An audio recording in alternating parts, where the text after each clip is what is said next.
Hello students, today we will discuss the important question answers of the chapter Biodiversity in Living Organism. Before this, I hope you all are fine at your home.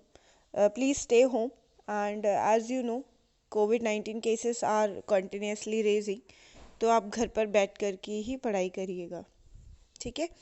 Okay, let's start. Some important questions are here. There are only short questions and इन्हीं short question से ही आपके long questions भी बनते हैं, है ना? तो मैं थोड़ा थोड़ा उनके बारे में भी आपको बताती रहूँगी. First question is who is the father of binomial nomenclature. तो आपको पता है binomial, bi means two, nomial means name.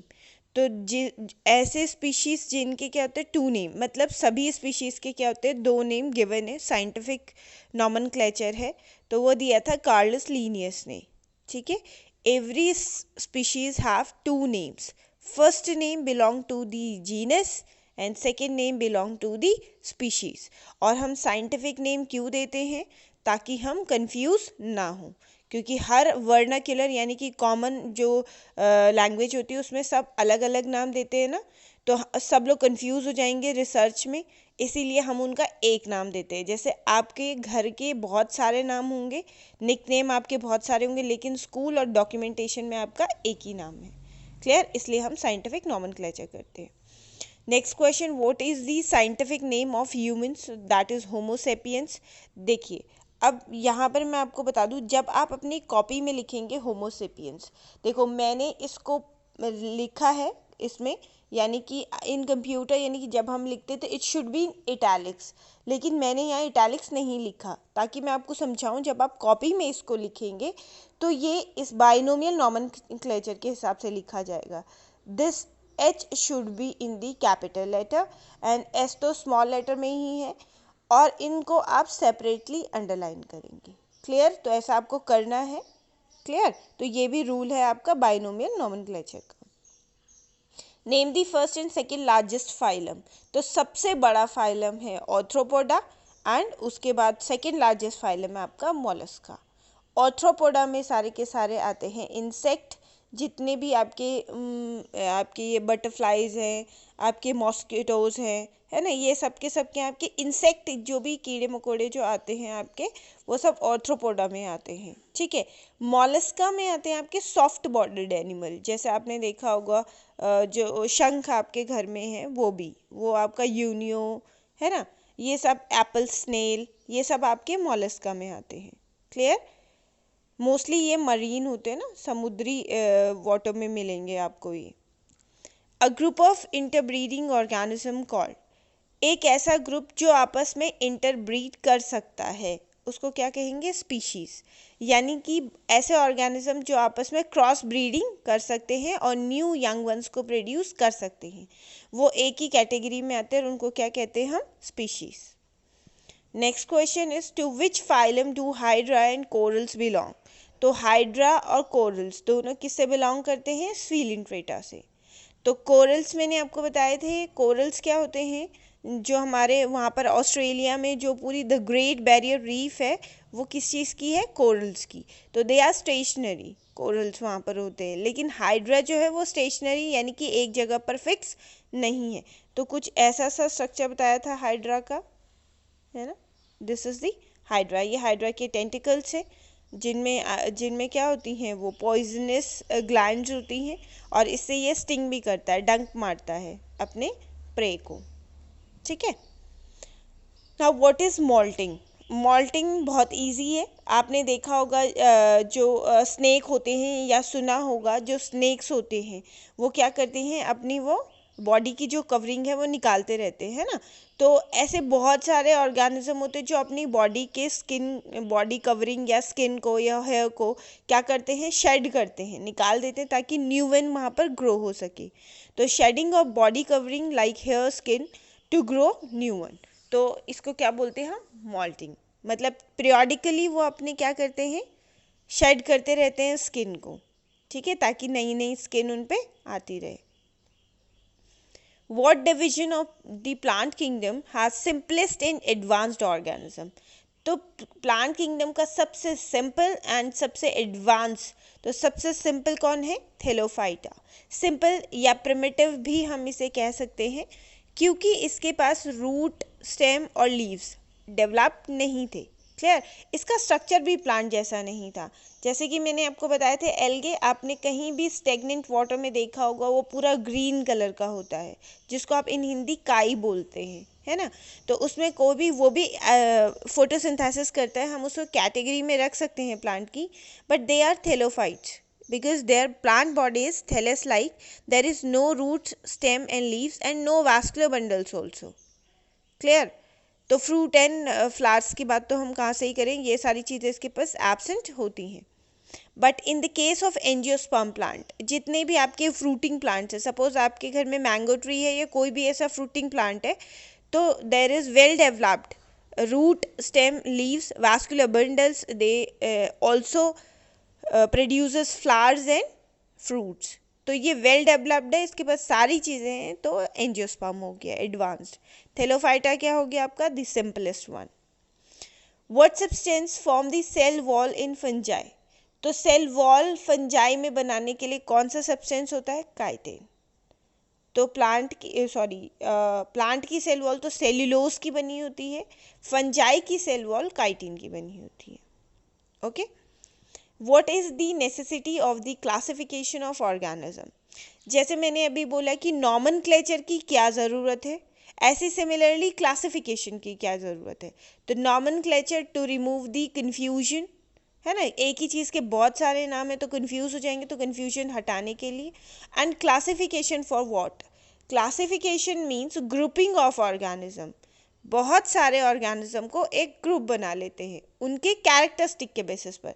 जैसे आप सब 9th क्लास में, तो आपका एक ग्रुप बना लिया है, क्योंकि you are having the same syllabus, okay, same syllabus, same subjects, everything is same, so that you are in a same group.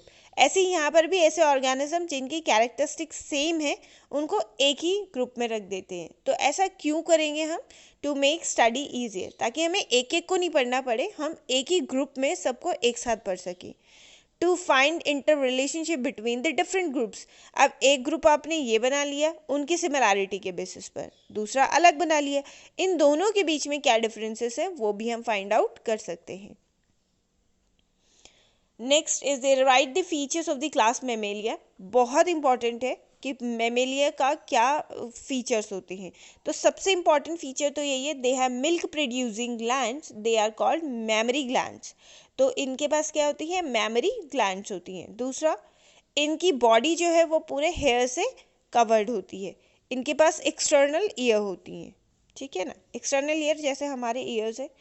They are warm blooded animals. तो वार्म ब्लडेड मैं आपको पहले भी बता चुकी हूँ, जिनका बॉडी टेम्परेचर सराउंडिंग के टेम्परेचर के साथ फ्लक्चुएट नहीं होता, चेंज नहीं होता, यानी कि बॉडी टेम्परेचर कांस्टेंट होता है। ईदर बाहर क्या है, ठंडा है यानी कि समर्स है, या विंटर्स है, उनकी बॉडी का टेम्परेचर क्या रहता है? कांस्टेंट।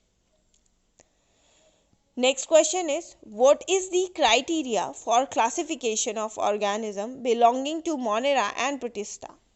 अब मोनेरा और प्रोटिस्टा से बिलोंग करते हैं, तो उनको किस तरीके से क्लासिफाई किया जाए? तो पहला, सेल्यूलैरिटी के बेसिस पर, यानी कि वो सेल्स कैसे हैं, यानी कि जैसे अगर मोनेरा की बात करें तो मोनेरा यूनिसेल्यूलर है एंड प्रोटिस्टा भी यूनिसेल्यूलर है।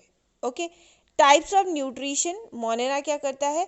ऑटोट्रॉपिक एंड हेटरोट्रॉपिक दोनों न्यूट्रिशन करता है, प्रोटिस्टा भी ऑटोट्रॉपिक एंड हेटरोट्रॉपिक न्यूट्रिशन करता है। Presence and absence of the nucleus. अब मोनेरा क्या है? प्रोकैरियोटिक, यानी कि क्या है? न्यूक्लियस एब्सेंट है। लेकिन प्रोटिस्टा यूकैरियोटिक, यानी कि न्यूक्लियस क्या है इसके पास? प्रेजेंट है। Clear? Next, why the bryophytes are known as amphibian of plant kingdom. Very important question. जो ब्रायोफाइट्स हैं उन्हें एम्फीबियन ऑफ प्लांट किंगडम क्यों कहा जाता है? देखो, अब आप पूरा चैप्टर पढ़ चुके हैं और आपने लास्ट में पढ़ लिया है कि कॉर्डेटा की एक क्लास एम्फीबिया होती है ना। तो एम्फी का मतलब होता है बोथ, बियन का मतलब होता है लिविंग।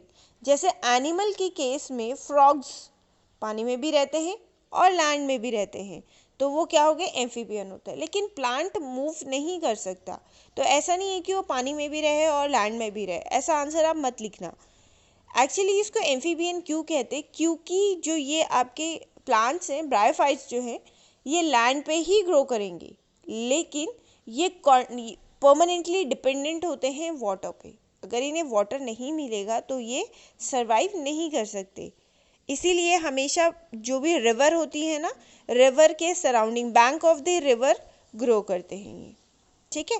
तो they require every water for the every stages of life, जैसे कि फर्टिलाइजेशन प्रोसेस होती है, fusion of male and female gametes, तो वहाँ पर दिस इज कॉल्ड फर्टिलाइजेशन, तो वहाँ पर इनकी स्पेशल रिक्वायरमेंट होती है। तो क्यों, क्योंकि ये अपने वाटर के साथ इनके स्पोर्स को लेके जाता है, मेल वाले स्पोर को लेके जाता है ताकि वो फीमेल के साथ फर्टिलाइज कर सके। क्लियर। बेसिकली अभी आपको सिर्फ इतना ही याद रखना है कि ये लैंड पे ग्रो होते हैं, बट इनको वाटर की रिक्वायरमेंट कॉन्टिन्यूसली होती है, इसलिए इन्हें क्या कहेंगे, amphibian. What are the salient feature of reptilia group and give example also. अब देखो, जैसे यहाँ पर आपसे सेलियंट फीचर रेप्टिलिया के पूछे हैं, ऐसे एम्फीबिया के भी पूछ सकता है, किसी भी क्लास के, एव्स के, मैमेलिया के तो मैं बता चुकी हूँ। ऐसे आपको सबके फीचर्स ध्यान में रखने हैं। तो रेप्टाइल के क्या फीचर्स हैं, देखो रेप्टाइल्स, पहले हम एग्जाम्पल याद रखते हैं। रेप्टाइल्स जैसे कि हमारे क्या हो गए, स्नेक्स हो गए, जैसे हमारा लिजर्ड हो गया, तो ये क्या है, टेरेस्ट्रियल है, ज़मीन पे रहते हैं ना, और क्योंकि ज़मीन पे रहते हैं तो किससे ब्रीथ करेंगे, लंग से, जैसे हम लोग। एग ले करते हैं विथ टफ कवरिंग्स, ये क्या करते हैं, ओवी पेरस हैं, ये एग ले करेंगे, और एग के बाहर क्या होती है, एक टफ सी कवरिंग होती है, ताकि वो एग क्या है, डेसिकेट यानी कि ब्रेक डाउन ना हो सके। इनके पास क्या होता है, 3 चैम्बर हार्ट जो है वो 3 चैम्बर में डिवाइडेड होता है, 1 2 3, ओके। और एग्जाम्पल्स सिर्फ क्रोकोडाइल को छोड़कर, क्रोकोडाइल के पास क्या 4 चैम्बर हार्ट होता है, पर crocodile, lizard, snake, turtle, tortoise, ये सब एग्जाम्पल हैं किसके, किसके एग्जाम्पल हैं ये, रेप्टिलिया के, ओके। नेक्स्ट क्वेश्चन पे आते हैं, right the main difference between the gymnosperm and angiosperm, ठीक है। तो जिम्नो का मतलब क्या बताया था मैंने, नेक्ड, ठीक है, और स्पर्मा का मतलब क्या बताया था, सीड। तो इनके पास क्या होती है, naked seed, angio covered sperma seed. तो जिम्नोस्पर्म जो होते हैं आपके, seeds are not enclosed in fruits, यानी कि जो सीड हैं उनके बाहर से फ्रूट नहीं होता, जबकि एंजियोस्पर्म क्या है, सीड के बाहर से क्या होता है, फ्रूट होता है। जैसे आजकल आप मैंगो खा रहे होंगे ना, तो मैंगो के अंदर क्या है, ये सीड है, और जो आप खा रहे हैं वो उसका क्या है, फ्रूट है। तो मैंगो जो हो गया वो क्या है आपका, एंजियोस्पर्म। लेकिन कुछ ऐसे होते हैं जिनके हम सिर्फ सीड्स खाते हैं, जैसे पाइन ट्री हो गया, ठीक है, तो वो किस में आते हैं, जिम्नोस्पर्म में। Next, what is lichen, very important question. Lichen जो है वो सिम्बायोटिक एसोसिएशन है एल्गी एंड फंजाई का। सिम्बायोटिक एसोसिएशन का मतलब क्या हुआ, मतलब जो एक दूसरे के लिए म्यूचुअली क्या बेनिफिशियल हो, ठीक है। तो एल्गी और फंजाई दोनों एक दूसरे के लिए क्या है, म्यूचुअली बेनिफिशियल है। एल्गी क्या करता है, उसको शेल्टर प्रोवाइड करता है फंजाई को, यानी कि रहने के लिए स्पेस प्रोवाइड करता है, और फंजाई न्यूट्रिशन प्रोवाइड करता है, ठीक है। तो दोनों एक दूसरे के लिए क्या है, रिक्वायर्ड है, तो दोनों के एसोसिएशन को क्या कहेंगे, lichen. Next question is right 3 important feature of Mollusca. अब ऐसे ही औरों के भी पूछ सकते हैं आपसे, मॉलस्का के, काइनोडर्मेटा के, निडेरिया के, मैंने जैसे एक एग्जाम्पल में बताया, तो आपको याद रखने हैं फीचर्स। तो मॉलस्का जो है वो सॉफ्ट अनसेगमेंटेड बॉडी होती है इनकी। दूसरा, बॉडी जो है इनकी डिवाइडेड है 3 रीजन्स में, head, dorsal visceral mass and ventral foot, ठीक है। 3 पार्ट में डिवाइडेड है बॉडी, दैट इज ऊपर होता है हेड, नेक्स्ट होता है dorsal visceral mass and ventral foot. वो आपने देखा होगा ना डायग्राम, लाइक दिस।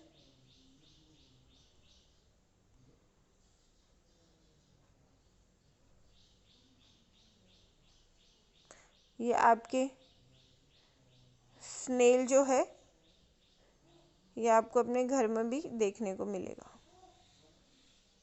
ठीक है, तो ये हेड है, ये विसरल मास है और ये इसका फूट है। तो बॉडी 3 पार्ट्स में डिवाइडेड है।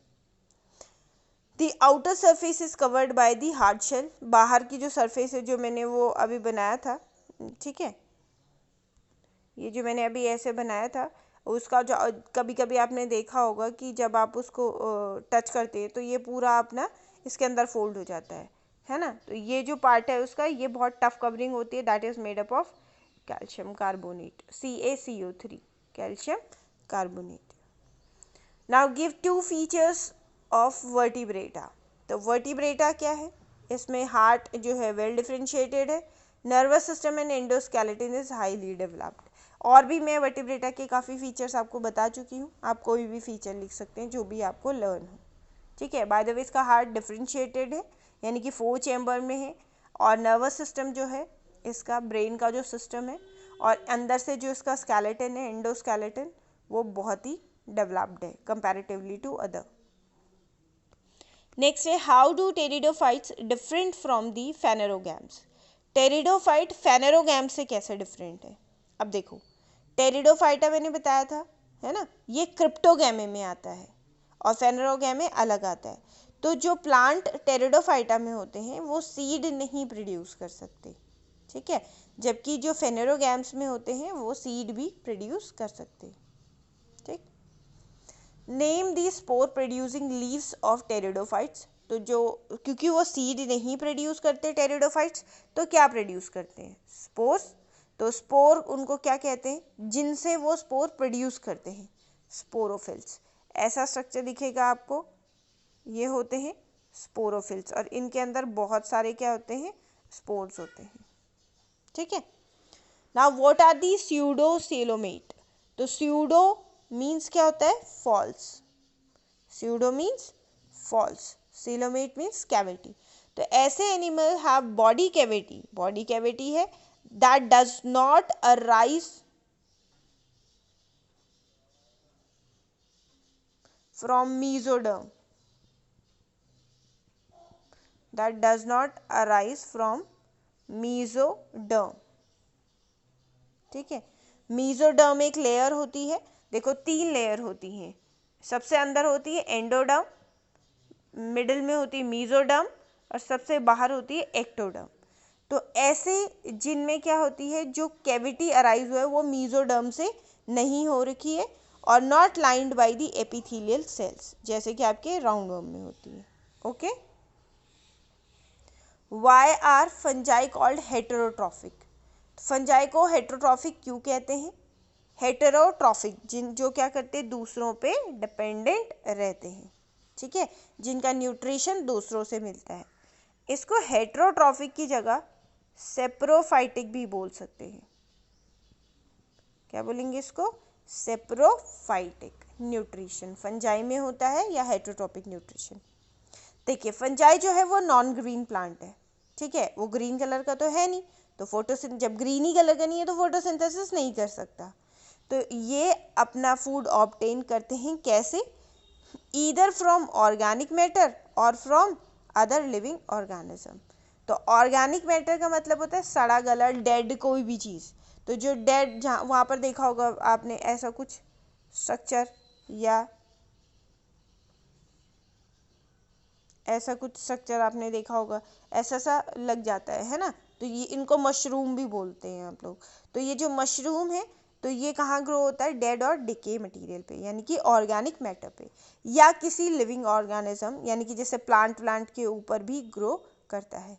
तो अपना न्यूट्रिशन कहाँ से ले रहे हैं, दूसरे प्लांट से या दूसरी जगह से, खुद से प्रोड्यूस नहीं कर रहे हैं। तो ये क्या है, हेटेरोट्रॉपिक न्यूट्रिशन है और इसको हम सेप्रोफाइटिक भी बोलते हैं। ठीक है, होप सो आपको ये सारे क्वेश्चन समझ में आए होंगे। ये सारे क्वेश्चन बहुत इंपॉर्टेंट हैं, आप प्लीज़ इन्हें कोशिश करिएगा लर्न करने की, और कोई भी क्वेरी होगी तो आप मुझसे पूछ सकते हैं। Okay, now like share and subscribe this video and thank you so much and stay safe, stay at home.